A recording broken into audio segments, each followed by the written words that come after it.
I was a little girl, my parents told me if I worked hard, I could have it all. Marriage, children, career. No one in my family could imagine that at age 35, the picture would change. Happy birthday to you. In November, 2 days after my 35th birthday, I was told I had a cancerous lump in my right breast. Happy birthday.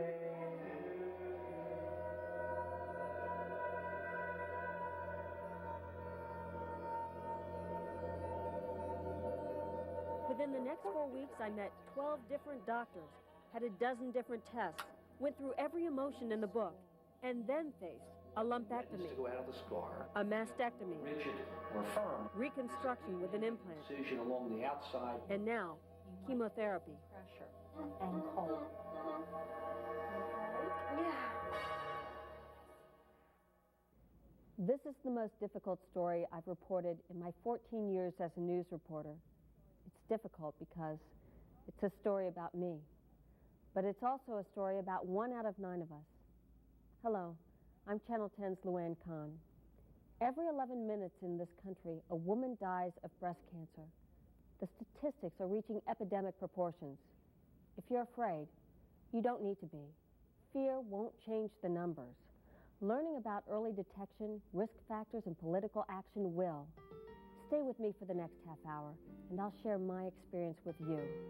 My story may help save your life, or the life of someone you love.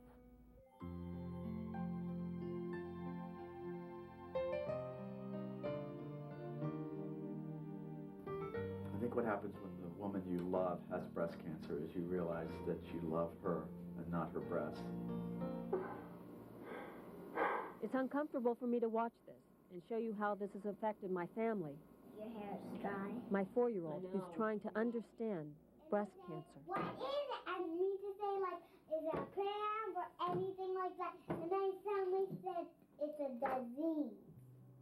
A little disease. I'm opening my life up to you so you can learn what I didn't know, what I needed to know about breast cancer. For 7 months, I felt something was wrong, a vague mass in my right breast. My doctor suggested I have a mammogram. It was negative, showed nothing. I was told I was just a healthy young woman. Months went by. I kept feeling it. All I can tell you is that it was more there. When I went to my doctor, she just said, I don't think it's anything to worry about. Everybody told me it was nothing to worry about. Everyone thought it couldn't happen to me. And that's just what I wanted to believe. My mother, my sisters, they never had breast cancer. Why should I? And the fact that it was bothering you was scaring me. It was my husband, Phil, who finally convinced me I had to take control. I had to take responsibility for my own body. I made an appointment with a surgeon who took cells out of the lump. It's like we opened a door and went inside the world of breast cancer. And that's where we've been living for the last few months. I now know as a survivor, breast cancer changes the way you live the rest of your life, but that I'm not alone. It was the big C word. In recent years, breast cancer has quadrupled in younger women like me. Happy birthday to you. It's my belief early detection is going to allow me to celebrate many more birthdays into old age, and that together, if we speak out, we will in our lifetime celebrate a cure for our daughters and their daughters. You know what? That did cheer me up.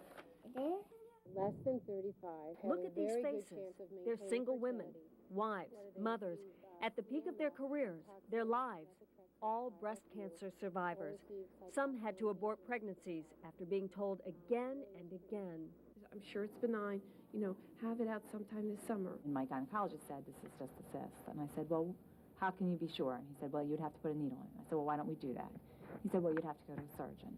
So just wait. I had been sent off for a mammography, and it came back negative. And I remember leaving the office almost embarrassed that I was even there. It's always there with somebody else. It's not you. But today it was me. Ironically, Nurse Marie Littrell was my nurse. She had her annual mammogram, too. She was also told it was negative.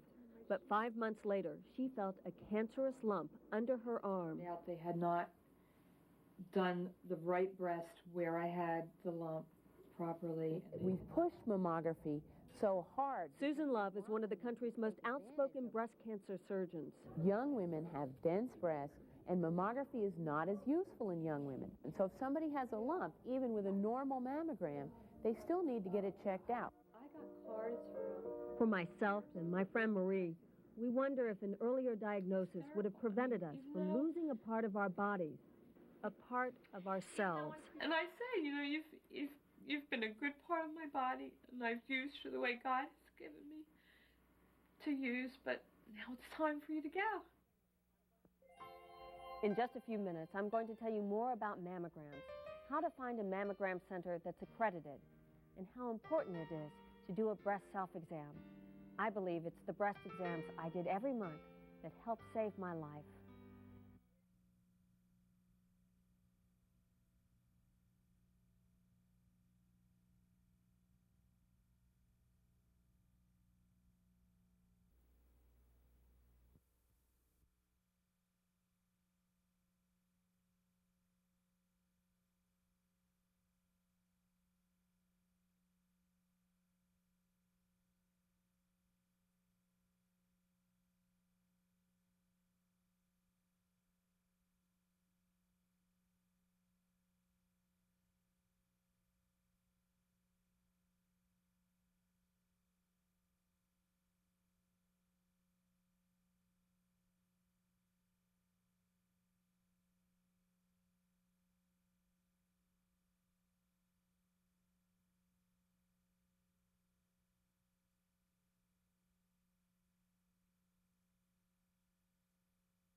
Breast Cancer, My Personal Story, a Channel 10 News special continues.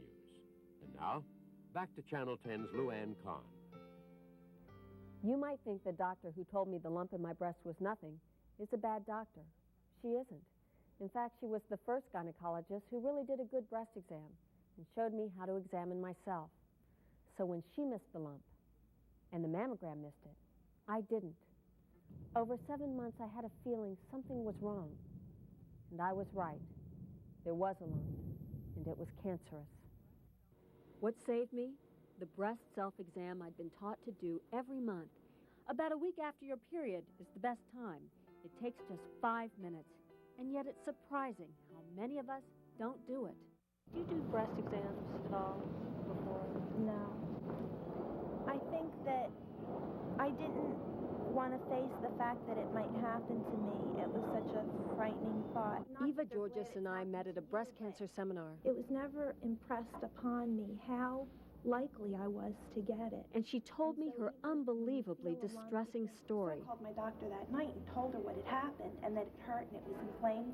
And my doctor said, well, what do you want me to do? I said, well, can you do anything for this? She said, put hot compresses on it. The story's getting worse. Hot compress. That advice, when the cancerous lump in her breast was so large, it started to hurt. And now? There's at least a 50% chance that it will recur from what they told me. So I just have to see if I'm going to be in the lucky percentage pool. It was still devastating. I didn't want to face it, I don't think. Denial is a very strong thing. When I first felt my lump, I never in my wildest dreams thought it would be cancer. I mean, 8 out of 9 lumps are benign. But the point is, I found the lump myself. You have to learn how to do that. This is an American Cancer Society breast exam clinic. Each of us is given a model with 5 lumps in Try it. not to pick your fingers off the surface of the skin. I thought I was pretty good at this already. I could only find 2 lumps. One in that area. There's one in that area. I got one. Right. 90% of all breast cancer is discovered when a woman feels her own lump, or even a mass, or a thickening, sees a change in shape, a discharge from the nipple, dimpling, or scaliness. There are tiny little calcifications. Women who do regular breast exams can often find a lump when it's still small, the size of a lima bean, like this. And what about mammograms? They're not perfect. In my case, it certainly wasn't, but they can often detect a tumor when it's this small, a tiny pinpoint, possibly 2 years before it can be felt. You find these things, and you find them when they're so early that you know that you have saved a life. And so that is the gratification of doing this. The mammogram, the self-exam, and your doctor. One alone just won't work. You might miss. I missed twice, first with the mammogram and then with the doctor. When I move my arm, I can feel that muscle. But my breast exam saved me. You have to do all 3 together to create the safety net that could save your life. No one knows that better than Eva. I would tell them to check themselves once a month, and then I'm sorry that I didn't check myself regularly so that I would know if something was different. And I didn't, and I'm now suffering the consequences of it. So. I don't even know you. I love you. Okay, now you can start squeezing. Just don't hurt yourself. That's it. You have skinny mini. Okay. Into the ocean, or wherever is good for you. Sometimes, even as I'm being injected with the toxic drugs which are supposed to seek out and destroy the breast cancer in my body, I still can't believe this is happening to me. It's there. Sure is. You need chemotherapy and it'll reduce your risk of recurrence substantially, but it's not a guarantee. Those words are etched in my mind. It's not a guarantee. My doctors tell me that I have an 85 to 90% chance of surviving this. I would treat you with But on CNN. bad days, when I think that I'll be on the wrong side of the statistics, I think about being told that there are no guarantees. It's more than he. It's hard to put a lot of faith in statistics. After all, chances were I'd never have breast cancer at all. That word. When this wound is open and the breast is removed, I mean, there's no breast cancer in my family. I don't smoke, rarely drink. I exercise, tried to watch my diet, and I just turned 35. Why me? Alexa Hauser, Dad. I never realized I was in one high-risk category. Dear Mom, The risk? I love you. I didn't have my only child, Alexa, until I was 30. I smile when I say my child because at times she wants to be the parent and make it all better. She also hopes that you can play and not be tired when we're playing a game. If you haven't had a child by the time you're 30, your odds of getting breast cancer shoot up. Other risk factors? A history of breast cancer in your family, being a woman over 50, or coming from a low-income background where you might not have access to all the doctors and health care you need. Emily Ragland is 83 years old, a breast cancer survivor who couldn't afford an $80 mammogram, so she took advantage of a low-cost program offered by the American Cancer Society. That one step probably saved her life. Asked me, how long has this lump in your breast? Is a lump in my breast? I said, I didn't think it was a lump in my breast. There are 10,000 Emily Raglands in Philadelphia this year who can't get a mammogram because there are not enough low-income programs to help them. We're all at risk just by being women. 7 out of 10 women who get breast cancer aren't in any high-risk category at all. It just happens to them. It just happened to me. We really don't know about dietary fat and whether that's worthwhile. What are the risks of birth control pills? What are the risks of postmenopausal hormones? We don't have the answers to even these very basic questions. But we do know this. Once every 11 minutes, a woman dies from breast cancer in this country. That means last year, 44,500 mothers, sisters, and daughters lost their lives. We also know that those lives, those families, might have been saved if the cancer had been found early on. On the good days, I remember that mine was. Coming up, what it's like when you hear some of the most frightening words of your life. When someone tells you you'll have to lose a breast.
Breast Cancer, My Personal Story, a Channel 10 News special, continues. And now, back to Channel 10's Luann Kahn. When doctors told me they wanted me to have my right breast removed, I was in shock. I had just had a lumpectomy, but they told me they found precancerous tissue around the tumor and that they felt I continued to be at higher risk without a mastectomy. I immediately told them I wanted to have my breast reconstructed at the same time as the mastectomy. I had this fear of going into the operating room with a breast and coming out without one. It was very important for me to know that I could still look normal, that I would look great in my clothes and attractive to my husband. I was afraid to look because I was afraid that if my first reaction was to recoil or to be scared of what I saw, that of course that would upset you. My husband Phil and I discussed several options with my plastic surgeon. I chose to have a silicone implant. Your chances are higher walking across the street to get hit by a car than they are something wrong with the implant. Despite concerns of the Food and Drug Administration about the potential health risks, to me, getting an implant seemed like a small risk weighed against the huge emotional benefit of feeling like I would look whole and healthy. I was so surprised when I was able to take a good look at my new breast for the first time. Wow. And just remember, you're still swollen. You're still real yellow, black, and blue down there. Looks good to me. I think that the reconstruction has helped you through a great deal of this. And the fact that it's helped you has helped me a lot. I consider Marie and Jerry Littrell friends. Marie was my nurse when I had a mastectomy. Ironically, she had breast cancer too. She's been there. She knows it doesn't just happen to you, but your whole family. I can remember when you went to surgery, I was there, I think I was there for like almost 2 hours talking to Phil. Because I know how important that is to be there. And a lot to him too. Yeah. You needed a mastectomy. I feel very comfortable and But confident. Dr. John Glick also told me I needed chemotherapy. That even though my tumor was small, the cancer was aggressive, as tumors tend to be in young women. The idea of chemotherapy scared me more than the mastectomy. When my cheeks were sunken in because my mouth was full of sores and I couldn't eat, everyone would still say, "You're still the same Eva." For my friend Eva Georges, chemotherapy has been tough. She's needed some of the most toxic drugs there are to stop the breast cancer that is spread into her lymph nodes under her arm and possibly beyond. I was trying to keep it in my scalp until the end of the week. Take a day at a time. A day at a time. Because I found my breast cancer fairly early, my own treatment has been relatively mild. I'm in my second month of chemo.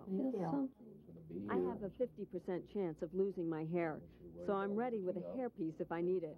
My hair has already started to thin. Sometimes the medicine makes me a little tired, and sometimes I feel a little nauseous. It's been tough, but not just on me. Maybe we were just finding a stride that we felt comfortable in. And we'd been spending some quality time together. And it made me angry that this whole thing happened. Takes away from us. Yeah. I have a locket with pictures of my great-grandparents inside. I never knew my great-grandmother, Elsie Wardick. She was fairly young when she died of breast cancer. I cannot believe I'm finding this out from Larry. The first time I heard about breast cancer in my father's family was weeks after I was diagnosed with the disease. Grandmother I called my dad in died of Miami. breast cancer, and this came as a great shock to me. Doctors tell me breast cancer is passed down on the mother's side, and that a great-grandmother on my father's side of the family is too far removed to have anything to do with my getting it. Still, I was upset as my father explained to me, in our family, we just don't talk about things like breast cancer. I don't know. I cannot be quiet. That's why I want to tell my story. Too many lives are at stake. Maybe mine. Maybe my daughter's. The funding for breast cancer is totally inadequate, and it's ridiculous that we don't have more information about this disease. We absolutely have to increase the funding, and we have to increase it in a very major way. The clock is ticking while researchers perfect a blood test, a test that could detect the disease long before it shows up on a mammogram. The clock is ticking, and there are only a few lawmakers who are fighting for change. I think what women have to do is yell and scream and holler. And we've been putting up with this epidemic for too long, and we can't put up with it any longer. You still have to go investigate that lump. When I started telling my story, it never occurred to me that it would be heard across the country and that people like Maury Povich would be interviewing me about breast cancer. That was scary, too. But everyone involved was compassionate and seemed genuinely interested. And there's just so many people that reach out for you. People have asked me how I can be so strong. For me, telling you my story has let me vent my anger and fear and hope. It's been proved to me over and over again, there is life after breast cancer. This is not the end. If anything, it is a new beginning. I'll be back with some final thoughts and some more information that may help you save a life. Please stay with us.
Breast Cancer, My Personal Story, a Channel 10 News special continues.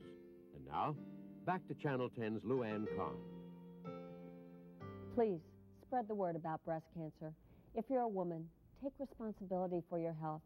Learn what you need to do to fight breast cancer, and do it.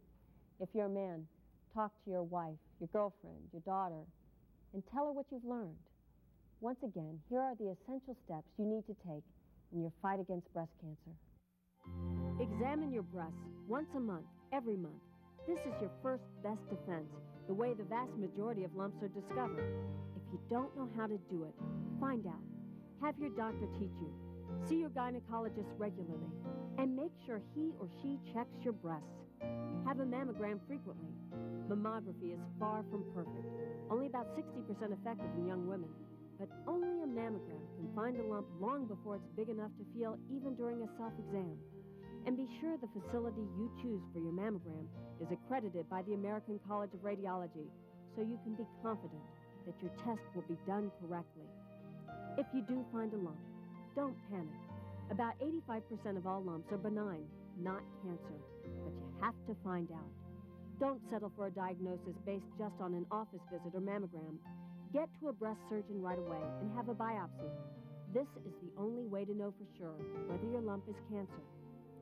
If you can feel the lump, don't let anybody tell you it isn't important. And remember, if you have any questions, call the American Cancer Society hotline at 1-800-ACS-2345. That number again is 1-800-ACS-2345.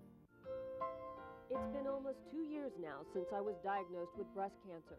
A lot has happened in 2 years. Survivors have organized and made their voices heard in Washington.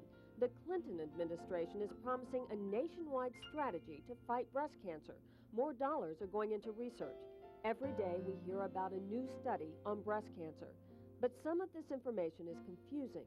There are new questions about the value of mammograms for women in their 40s, which means women need to be that much more aggressive about doing breast exams and taking responsibility for their own bodies. Activists say we need to push more than ever for a better tool that will detect breast cancer early. And so the fight goes on. My friend Eva Georges today is doing very well. Her hair has grown back, and she's getting politically involved in fighting breast cancer. Try to attend these rallies and hope that all of our voices will be heard and that we'll find a cure for it, that they'll find a cure for it. The news is not as good for my friend Marie Littrell. She suffered a recurrence and is fighting back with everything she's got. All of us in this battle have lost friends, and we remember them as we continue to speak out, to tell our stories, and fight breast cancer. As for me, it's been over a year now since I finished chemotherapy. The doctors say everything looks good. I'm delighted with the way you look right now, and you look like you're what we call disease-free. My personal battle with breast cancer is over, hopefully for the rest of my life. But it will always be a part of my life, talking about it, sharing my story, hoping it will remind you that breast cancer can happen to any of us. But there can be life after breast cancer if you take care of yourself now. Now my battle against breast cancer continues with you. Please use the information you saw and take action to protect yourself. You know what you need to do now, and you know it could save your life. I'm Channel 10's Luann Kahn. Thank you for watching. Happy birthday to you. Happy birthday.